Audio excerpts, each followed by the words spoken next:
talk about.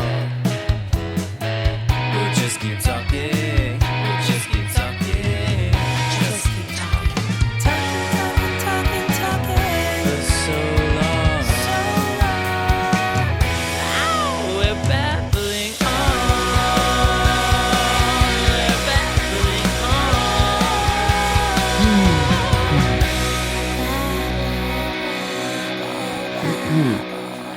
Let's do water.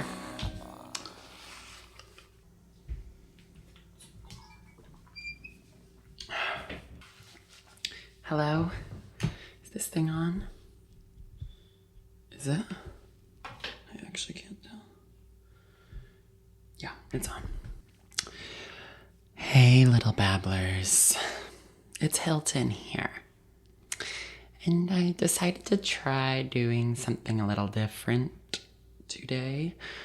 I just got back from my sister's wedding, and I derp.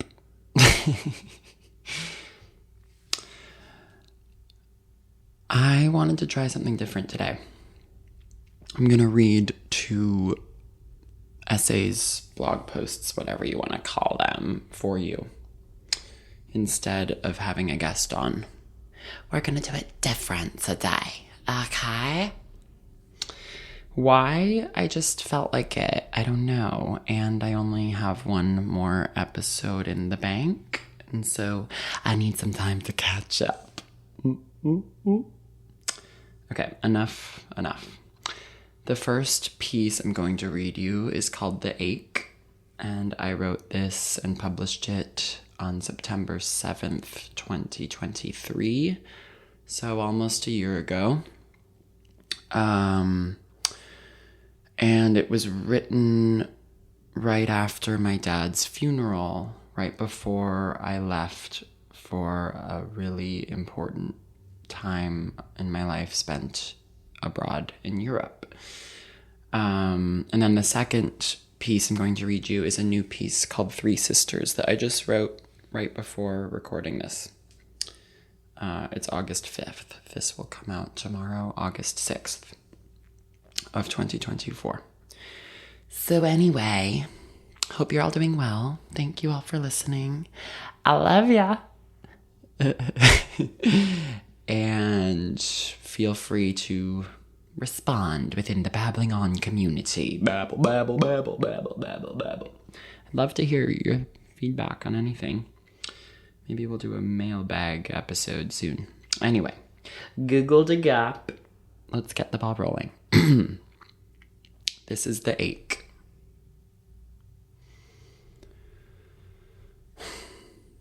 My father took his own life on a Monday evening in late July. I returned from his funeral last week on a 6 a.m. flight out of Milwaukee. I watched Girls on the Plane and I ate a disgusting airport bagel. Back in the tree-canopied avenues of Brooklyn, I promptly moved apartments before finally settling my head on a pillow for the first time since bidding farewell to my dad. I escaped into reading when I learned of my father's death. It became my one true refuge. I read Bret Easton Ellis's The Shards and then read Joan Didion's Play It As It Lays. From there, I devoured Killers of the Flower Moon, and then Less Than Zero, and then Rent Boy, and then The Guest, and then, beside the cerulean soundscape of an Airbnb's pool in Denver, included a drunk bi girl and painfully tatted gay guy comparing how real the people in their respective lives were. I read Didion's The Year of Magical Thinking. In the book, which details how Didion lost her husband to a heart attack as her daughter teetered in and out of the emergency room, she poses the question of self-pity. It's something I find myself considering as I embark upon almost any social interaction of late. The unsuspecting other party asks, "How are you?" and abruptly I'm faced with an intolerably unfortunate lose-lose scenario. Either I say, "Fine, thanks," and feel the encompassing squirm of dishonesty and dysphoria blast from my every pore, or I say, "Well, my dad just shot himself in the face, so I'm not great," and the person turns a particular shade of cornflower blue and develops a mixture of 1. Guilt at having broached the subject, and 2. Reproach at me for having been so forthcoming with such grim tidings. The truth is, I am seeking sympathy when I rattle off this horrific fact. Is yearning for some minuscule amount of compassion for my plight so atrocious an act? It's a question that comes up again as I write these words now.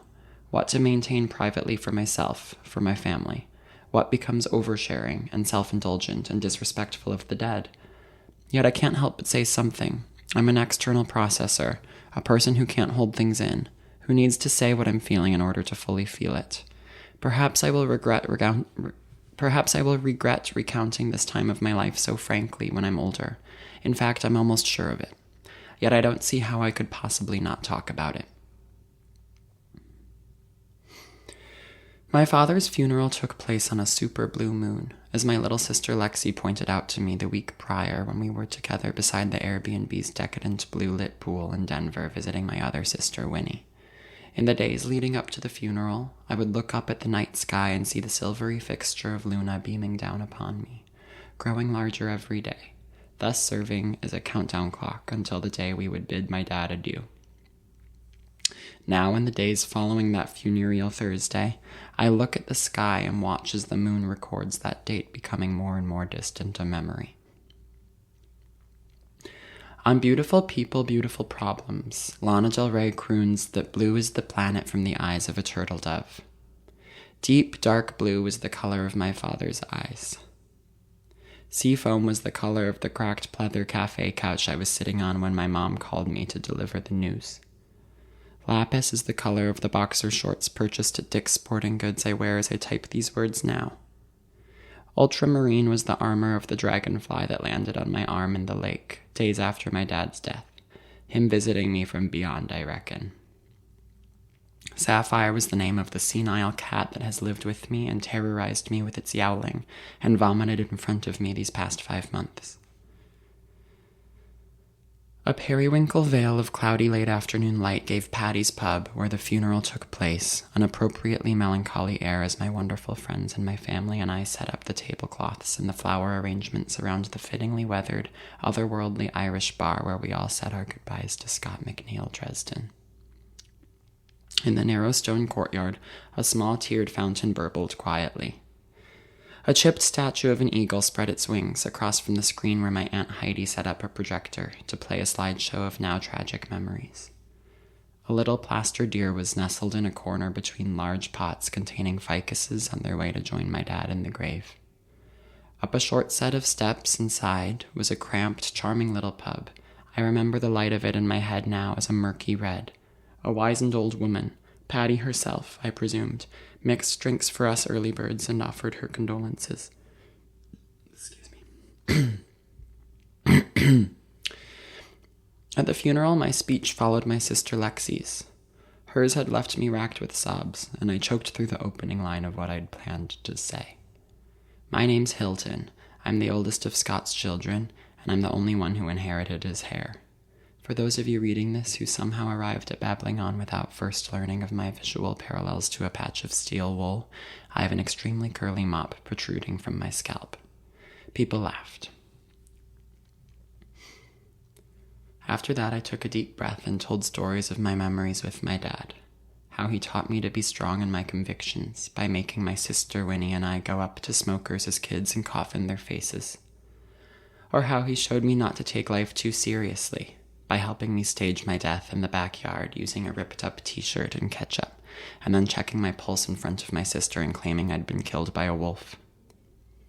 He taught me how to take risks in the Wisconsin Dells by pushing me down a 100-foot-high water slide where you needed to weigh at least 120 pounds to be heavy enough not to fly away into the clouds and splat on the concrete. I barely clear that poundage 20 years later, and certainly didn't then. He taught me to make the most of what I have. For instance, when he used to take Winnie and I camping at Devil's Lake, he'd remove the little black bead dangling from his belly button ring and hide it in a lakeside cave. Then he'd tell us we needed to find the devil's eye and that to do so would be significantly cosmic.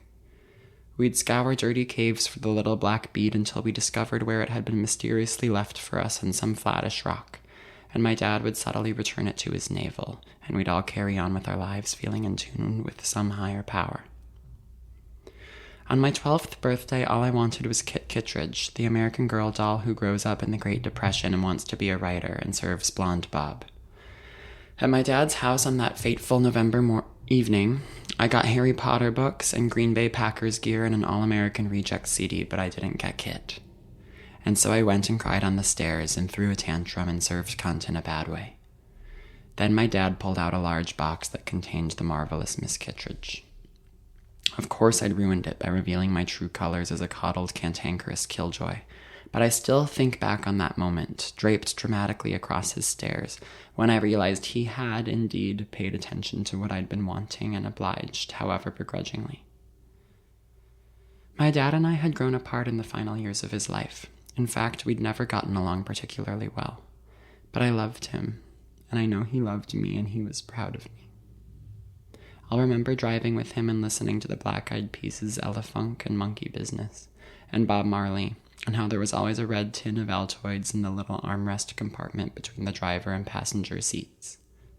I'll remember how he loved to be outside, and how he took us snowboarding, and tubing, and wakeboarding, and hiking, and biking, and the smell of his farts as we rode behind him on the tandem, and the way he curled his lips back to expose his white teeth when he was chasing us around the Milwaukee Public Library and pretending to be Skeletor as we hid in the little play lighthouse nestled behind the children's books.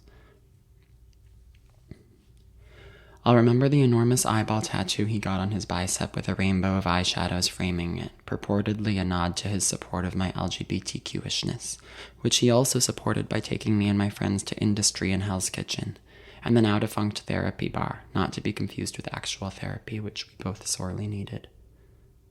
I'll remember him as a party-loving enjoyer of life, a man who placed competitively in Ironman triathlons, a man who was curious about everything and had his nipples pierced and looked dapper in his doctor's coat. He wore True Religion jeans. He won a bikini contest on a cruise ship wearing a hot pink thong. He got the cops called on an enormous rager he threw for my sister's 2nd birthday. We had a pug named Buddha, and later another one named Simon. Dad built a bar in our basement called Buddha's Bridge End Tap, and there was a table in it shaped like a martini glass with a green foam olive that you could take out of the table's frame and throw at unsuspecting drinkers at the counter. I feel I have a responsibility to mention what I said at the end of my funeral speech. I don't believe my dad would have done this in his right mind. After reading my Aunt Heidi's statement to the police, I feel compelled to voice that I think he was coerced into killing himself, and that a full criminal investigation is in order, and that anyone with information regarding the case should please reach out to my family. There's a line in Hole's song Doll Parts that gets repeated multiple times. Courtney Love snarling, "Someday you will ache like I ache." My dad is the first person I have known well, although I hardly did, it seems, to have died. His feels like the first suitcase plucked from the baggage claim of my life, carried out towards the taxis and away from me forever. Somehow in the back of my mind I did think that one day we would reconnect, and be part of each other's existences again as adults. I cannot believe that I'll never see him again. I ache with anger at myself for not reaching out more, at him for abandoning all of us, at the world for carrying on as normal in the wake of this horrific tragedy, and at the evil woman who I believe is responsible for his death. I feel a gnawing ache in my body that feels spoken to when Courtney Love sings that line. And I realize with a chill that she's right, that in one way or another, everyone will experience death someday. I felt I needed to escape. My words had been said. Thus written and forever memorialized, I wanted to leave behind everything I knew and wake up on an entirely new planet, like Amy Adams does in Enchanted. I'd bought a one-way ticket to Berlin earlier this summer, before this terrible tragedy occurred. Now the trip feels more crucial for me than ever. I leave tomorrow, and I'll stay in Berlin for about 6 weeks. Auf Wiedersehen, loves.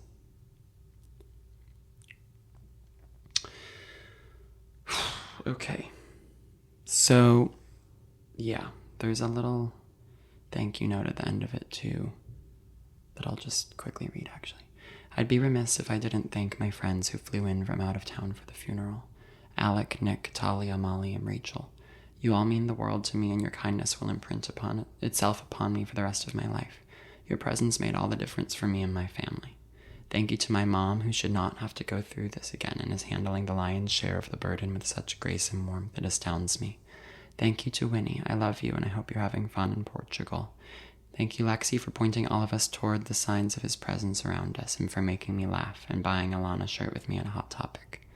Thank you, Hersey, for your smiles and your solace. Thank you, Lane, for serving Vivian Westwood at the funeral and setting a new standard in fashion and coolness. And thank you, Aunt Heidi, for helping to raise us and for being so strong and for speaking the truth and standing up bravely against this horrific crime.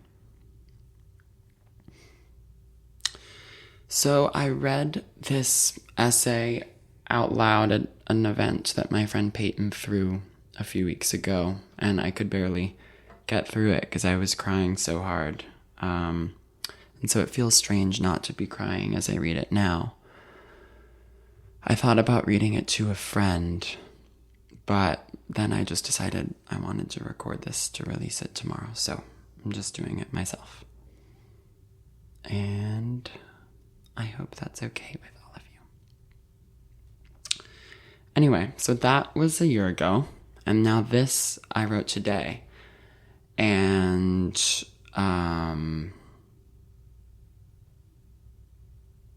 yeah, it's called Three Sisters. July 24th. It's my little sister's birthday. My little sister who loves frogs, who called herself Ribbit as she smeared chocolate across her face and hopped around in our inflatable bounce house. The bounce house infested with mold because we turned on a hose inside of it that melted and warped into a twisted, deflated pancake during the fire. My little sister who has golden hair and rosy cheeks and an unvanquishable smile, who giggles with me at the facial expressions of turtles on posters for indie Colorado-based alt-rock bands and wears pink dresses with me and is my everything. She wants to travel the world after she graduates college. She wants to see Australia and Hawaii and all the other important places for young women to see. She's already been to the Rainforest Cafe. Growing up, she would waddle through the room like a little crab, pinching her fingers and mewling the word crabs over and over again. We would watch knockoff versions of classic movies that my dad burned from CDs at the library. I don't know why he couldn't just burn the regular movies. I forget exactly what they were called, but there was like a B-version Aladdin, where the Genie was just a purple businessman. The movie might have been called Alan. There was a freaky little show called Miss Spider's Sunny Patch with a disturbed middle-aged spider that vaguely seemed like a sex offender. He made faces like this.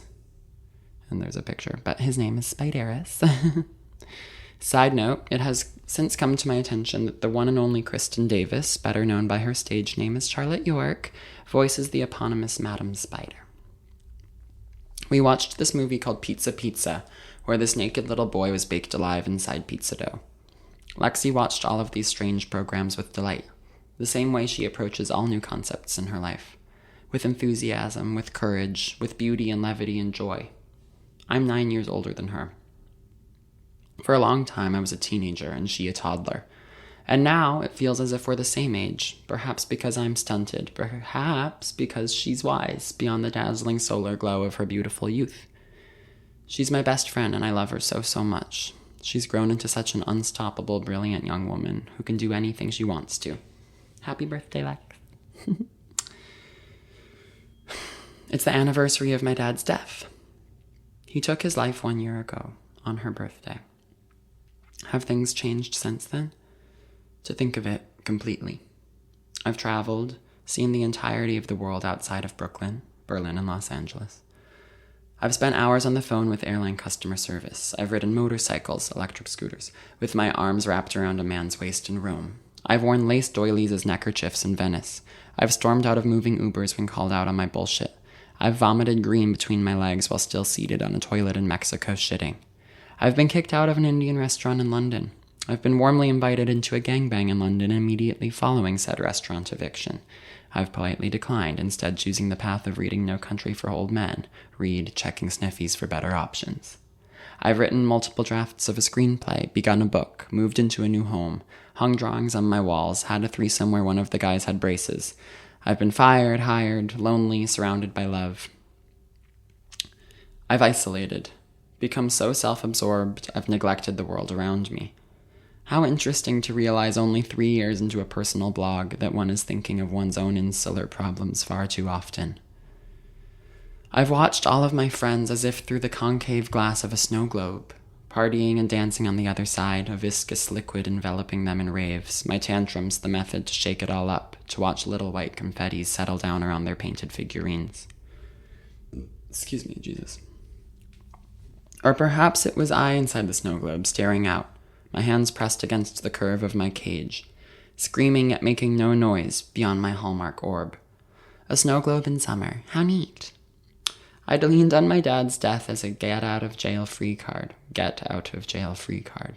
I'd let such a traumatic event excuse myself from checking in on anyone else, instead choosing to bask in the miserable fetid water inside the inflatable Shrek 2 themed kiddie pool of my mind. There's a life out there waiting for me to embrace it back. There are people who care about me, who are waiting for me to break the glass of the snow globe and get free, to spin out with the gushing liquid and the little confettis and stand up, dry off, mind the shattered glass, and be part of things again. I learned that, I felt that, I saw that on a beautiful night in August. August 3rd. It's my little sister's wedding day. Not the same sister who turned 21. The one whose name is shared with the coldest season. The one who I grew up beside, just a year above her in school. The one who grinned out at the masses with me as we dazzled the hallways of Milwaukee Montessori School. The one who bit me on the back when I stole her phone charger. The sister who feels like a big sister, in many ways. The one with the husband now, and the house and the dog and the Denver stickers on her water bottle. She's the sister who I used to shuttle back and forth between my mom's and dad's with. The only one who shares those memories, of the boat on the lake and the tornado, of the enormous rage her dad threw for Lexi when she turned 2. When the cops came and the beer kegs were so ubiquitous and the cigar smoke so pungent and the bikini contest so flamboyant that we hid away in the overheated leather seats of some unlocked car down the road, waiting for the pandemonium to pass. She's the sister who I wrote A Violent Romance with. That's the play we created that was composed of a series of vignettes, where in each scene we played a new husband and wife, and in each scene one murdered the other in ways most gruesome. A stiletto heel employed as a stabbing mechanism remains the fondest method in my heart. She's the sister who I visited in Copenhagen, who took the mysterious edibles under the moonlight of Tivoli theme park with me. The sister I shivered in silence beside in a pizza restaurant as the THC coursed through our systems. The sister I turned to and wondered in amazement how lucky I was to be sisters with someone so cool and kind and warm and smart and curious and adventurous. Winnie's the sister I pranced around with in wedding dresses our mom sewed for us as little kids. She's the sister I drove through Zion National Park with, where the car ran on fumes and I screamed that we were going to die, and she was right to assure me we would make it to the next gas station just fine. She's the one who broke up with her boyfriend while he was with us on a family trip to Arizona, the boyfriend who proceeded to stay in our Airbnb for another 3 days post-breakup. She's the sister who helped me dress up our little siblings to do photo shoots on our dad's roof in Jersey City. She's the one who brought us all together in Colorado. The one who got married this past weekend. The one who found true love and is so cute with her husband, Jeff. She's one of 3 points in the triangle that make up that original trio, my mom and her and I.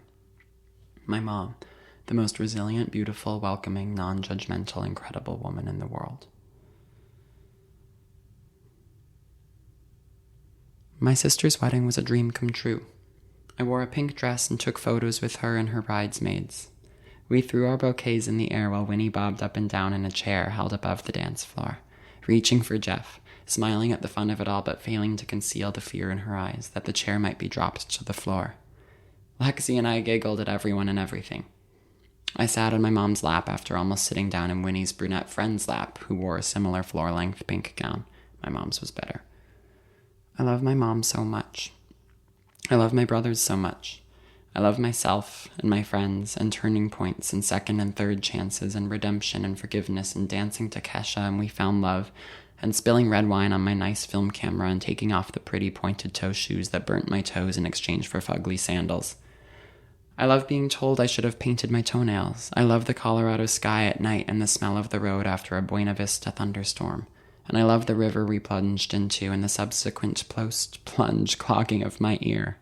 I love writing, and I love not writing, and I love sharing too many private details, and I love regretting that decision, and I love each day, and I love cliché. I love the way the sunlight dappled through the trees with eyeballs on their trunks in the courtyard of my sister's wedding ceremony. I love the white bow on the back of her dress. I love the family I have.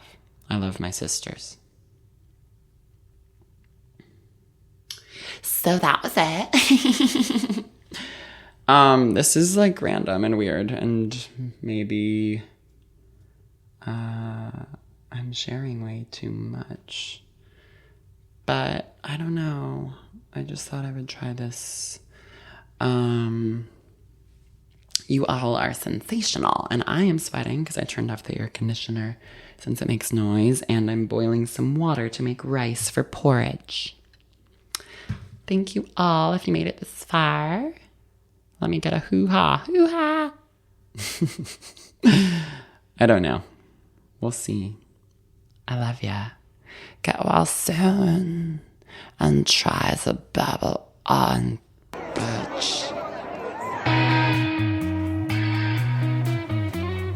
I'm gonna talk about all the things that I wanna talk about. We'll just keep talking. We'll just keep talking. Just keep talking. Talking. For so long. Ow, we're babbling on. We're babbling on.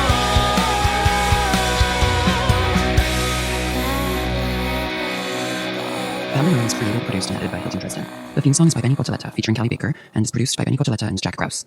The artwork is by Hilton Dresden. Audio consultation from Kenzie Woodrow and Dallas Seeker. Special thanks to Alec Cohen, Natalie Rotter-Leitman, Molly Montgomery, Nick Krause, and to everyone who has subscribed to Babbling on the Substack and refused to shut the fuck up.